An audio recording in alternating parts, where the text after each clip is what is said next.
On est arrivé à la phase la plus importante pour vous dans laquelle je vous présente la stratégie qui vous mènera à votre objectif, que j'ai nommé la stratégie de pyramide EDEA.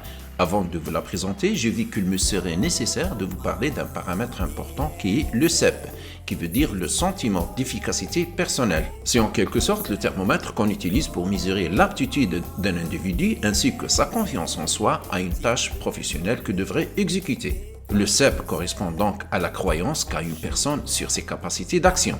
Il se mesure en pourcentage allant de 0 jusqu'à 100%. Je donne un exemple. On ramène un véhicule avec une panne électronique dans un garage.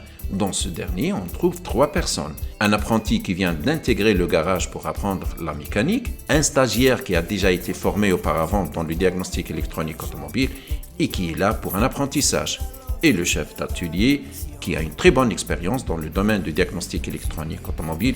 D'ailleurs, c'est à lui qu'on a confié la réparation du véhicule. Pour un apprenti qui n'est pas encore prêt pour cette tâche, son sentiment de pouvoir diagnostiquer le véhicule est faible, on l'estime à 15%. Pour un stagiaire qui a suivi une formation au préalable suivie par une bonne période d'apprentissage, il vous dira « je pense que je pourrais le remettre en état ». Ici, on peut évaluer son CEP à 60%, parce qu'il a des doutes et n'est pas sûr de lui-même de le réparer à 100%. Par contre, le chef d'atelier, il est certain et très confiant qu'il va le remettre en état puisqu'il a un bon savoir-faire dans ce domaine. Il a eu des cas similaires pas mal de fois auparavant. Son CEP ici est à 100%.